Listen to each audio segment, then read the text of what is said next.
Hello, আসসালামু আলাইকুম রহমতুল্লাহি ওয়া বারাকাতু। আমি ডক্টর ইউনুস বলতেছিলাম বাংলাদেশ থেকে, প্রধান উপদেষ্টা। কে বলছেন? আমি দিল্লি থেকে হাসিনা বলতেছি, মোদির বউ বলতেছি। তোমাদেরকে দেখে নেব আমি।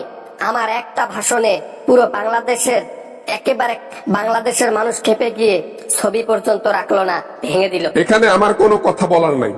আইন আর সরকার এক জায়গায় নত হয়, সেটা কোথায় জানো হাসিনা? জনগণ। জনগণ সবচেয়ে বড় আইন জনগণ। জনগণ যা চাইবে তাই হইবে। তোমার মতো পান্দ্রিক টাইম নেই। ইউনুস, দেখে নেব তোমাদেরকে সবাইকে দেখে নেব। ক্ষমতায় যাইতে দাও, দেখিও। আগুনে হাত দিচ্ছ না? এই আগুন যে কত বড় ভয়াবহ হতে পারে সেটা আমি দেখিয়ে দেব। এই আগুন পুড়িয়ে দেবে পুরো বাংলাদেশ। যার কিনা ইজ্জত বাঁচাতে গিয়ে 10 বার করে বেডের মধ্যে শুইতে হচ্ছে, যার কিনা জীবন বাঁচাতে গিয়ে 10 বার করে বেডের মধ্যে শেয়ার করতেছে কারো কারো সাথে, সে আবার বড় বড় কথা বলে। বাবা রে বাবা। বাবা না মানে বাবা না মানে আর কি ওই ওই ওই ওই ওই ইয়া বলতে চাচ্ছিলাম আর কি। হ্যাঁ, তাতে কি হয়েছে?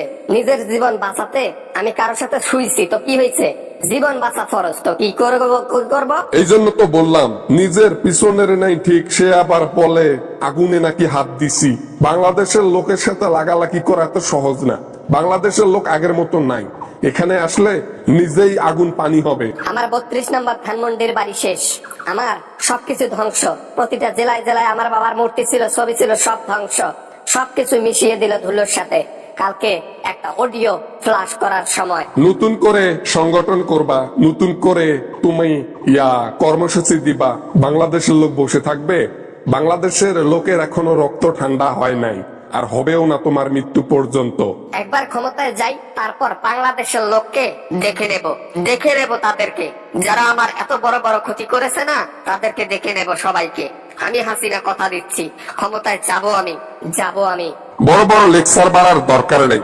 লেকচার না মেরে বেটে গিয়ে শুয়ে বেড শেয়ার করো কারো সাথে, ওটাই তোমাদের জন্য ভালো। জীবন বাঁচাতে যা করা লাগে করো।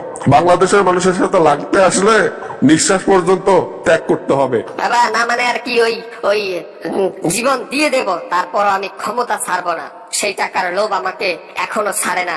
সেই টাকার নেশা এখনো ভুলতে পারি না। মানুষের মৃত্যুর গন্ধ ভুলতে পারি না। গণহত্যা করে বাংলাদেশ থেকে ভেগে গেছো, আর এখন তুমি নতুন করে কর্মসূচি দাও দিল্লি থেকে। কার হুকুমে, কার পারমিশনে? মোদির?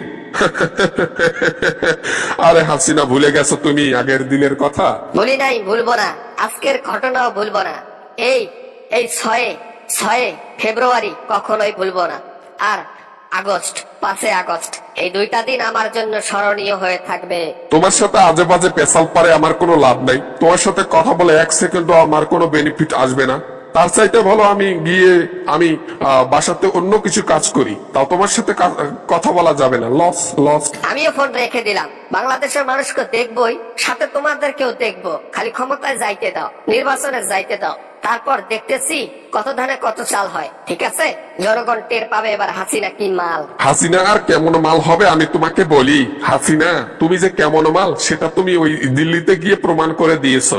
নিজের ইজ্জতের নাই দাম, সে আবার বড় বড় কথা বলে। নিজের ইজ্জতের কোনো দাম আছে? নাইলে কি আর মোদির সাথে এক ঘরে থাকতো? হ্যাঁ, বলতো লজ্জা করে। আপনি যে কেমনে থাকেন। ফোন রেখে দিলাম, কিছু মনে করিয়েন না। হ্যাঁ, যা সত্যি তাই বললাম। Good bye. আর হ্যাঁ, লাস্ট কথা একটা, জনগণের সাথে বারবার বাড়াবাড়ি করবেন না। এবার কিন্তু দিল্লিতে অ্যাটাক করবে জনগণ, আর বসে থাকবে না। রক্ত ঠান্ডা হয় নাই, তার মধ্যে এত কিছু করার চেষ্টা। ভুলে যান। Good bye.